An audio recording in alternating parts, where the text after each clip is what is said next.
Existem promessas de Deus que, quando a gente ouve, parecem boas demais para serem verdade. Sabe, promessas que desafiam a nossa lógica, desafiam o tempo e às vezes até desafiam a nossa própria fé.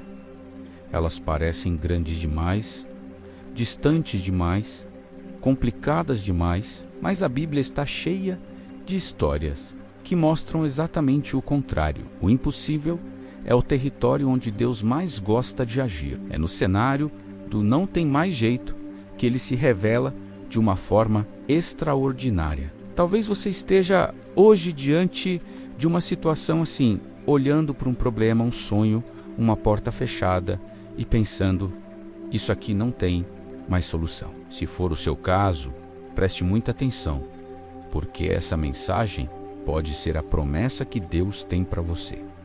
Fica comigo até o final. Vamos mergulhar em uma história bíblica poderosa que não é a de Abraão, mas que fala diretamente ao coração de quem espera por um milagre. Vamos falar de Ana, uma mulher cuja história está registrada lá no primeiro livro de Samuel. A Bíblia diz que Ana era estéril. Naquela cultura, isso era mais do que uma condição física. Era uma fonte de profunda vergonha e humilhação. Para piorar, ela era constantemente provocada pela outra esposa de seu marido, que tinha filhos. Imagina a dor dessa mulher. Ano após ano, ela ia ao templo, orava com toda a sua alma, derramava seu coração diante de Deus e nada acontecia. A promessa não veio rápido. Ela não veio de uma forma fácil. A promessa para Ana veio depois de muita dor, veio depois de muitas lágrimas. Ela não fez uma oração simples. O texto bíblico em 1 Samuel, capítulo 1, nos versículos 10 e 11, descreve a cena de uma forma muito intensa. Diz assim: ela, pois, com amargura de alma, orou ao Senhor e chorou abundantemente e fez um voto, dizendo: Senhor dos exércitos, se benignamente atentares para a aflição da tua serva e de mim te lembrares, e da tua serva não te esqueceres, mas a tua serva deres um filho, homem ao Senhor, o darei por todos os dias da sua vida. Perceba a profundidade dessa oração. Não era um pedido superficial, era o grito de uma alma aflita. E aqui está o primeiro ponto crucial. Deus não estava ignorando Ana.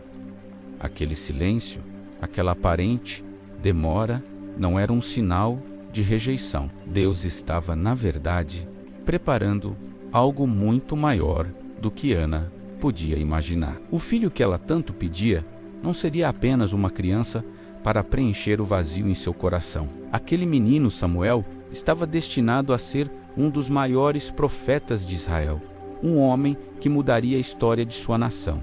A promessa era muito maior do que o desejo pessoal dela. E isso nos leva a pensar sobre o tempo da espera. Deus não respondeu a Ana imediatamente. O relógio dela e o relógio de Deus não estavam sincronizados. Mas o silêncio de Deus nunca é rejeição. O silêncio de Deus é preparação. Muitas vezes nós confundimos a demora com abandono. Pensamos: Deus se esqueceu de mim. Essa promessa não era para mim, mas o tempo de Deus não serve para nos humilhar.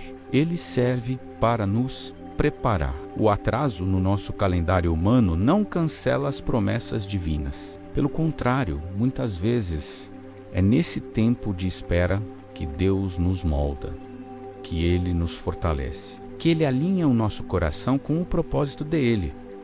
Deus usa a nossa dor para construir um propósito. Ele pega as nossas lágrimas e as transforma em um testemunho. A dor de Ana não foi em vão. Cada lágrima derramada no altar, cada ano de humilhação, estava forjando nela a mãe do profeta que Israel precisava. E então, no tempo perfeito, lemos algo maravilhoso em 1 Samuel, capítulo 1, versículos 19 e 20, diz que, depois de tudo, Eucana conheceu a Ana, sua mulher, e o Senhor se lembrou dela. E sucedeu que, passado o tempo, Ana concebeu e deu à luz um filho e chamou o seu nome Samuel. Porque, dizia ela, o tenho pedido ao Senhor. Preste atenção nessa frase.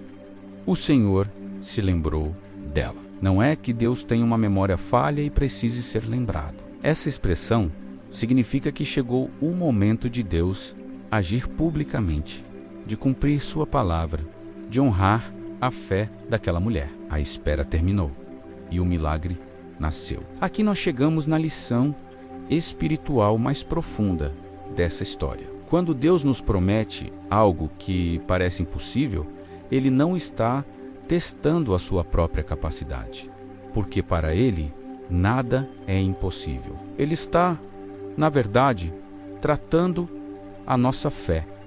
Ele está nos ensinando a confiar em Ele, além das circunstâncias. Deus promete coisas que estão além da nossa lógica humana, justamente para que, quando elas se cumprirem, ninguém tenha dúvida de quem foi o autor do milagre. Se Ana tivesse tido um filho no primeiro ano de casamento, todos diriam que foi algo natural. Mas depois de anos de esterilidade, de oração e de dor, quando Samuel nasceu, todos sabiam.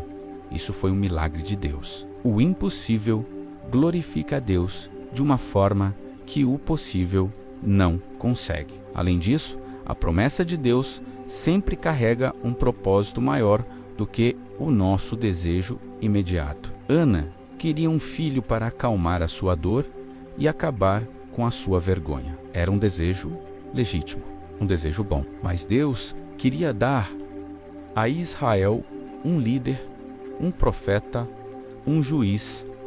Samuel não foi apenas um filho, ele foi um divisor de águas na história do seu povo. Ele foi o homem que ungiu os 2 primeiros reis de Israel, Saul e Davi. A sua promessa pessoal estava conectada a um plano divino muito maior. O seu milagre, aquilo que você tanto pede, talvez não seja apenas sobre você. Talvez Deus queira usar a sua história, a sua vitória, para abençoar outras pessoas, para transformar a sua geração, para glorificar o nome dele de uma maneira que você nem imagina.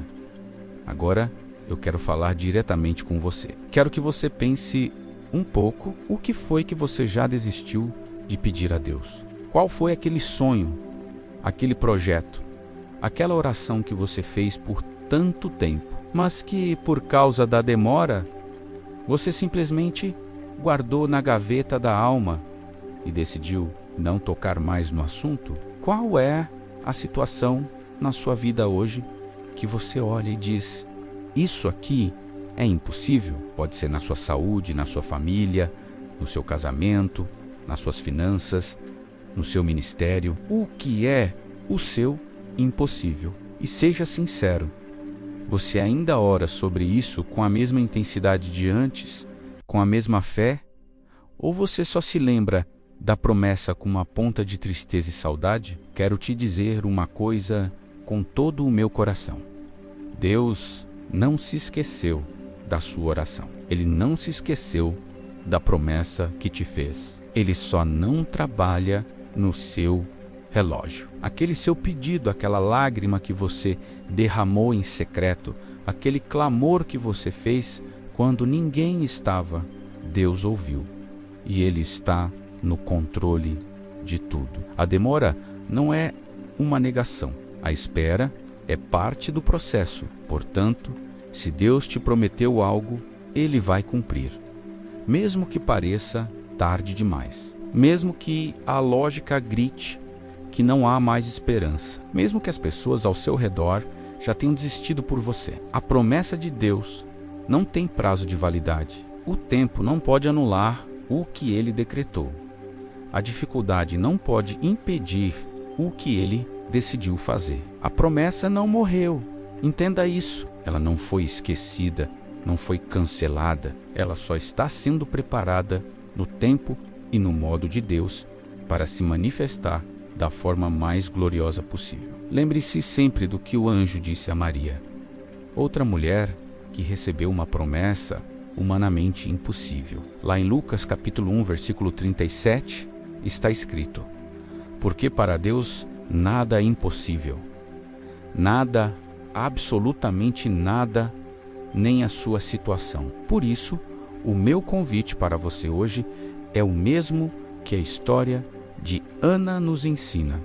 Permaneça, não desista de crer. Continue orando, espere, não se apavore com o silêncio. A espera é um ato de adoração e, acima de tudo, confie. Confie que aquele que prometeu é fiel para cumprir. O seu Samuel está a caminho. O seu milagre está sendo gerado no céu. Muito obrigado por ter ficado comigo até aqui. Se essa mensagem falou ao seu coração, não se esqueça de deixar o seu like, se inscrever no canal e compartilhar com alguém que precisa ouvir essa palavra de esperança. Fique firme e até a próxima.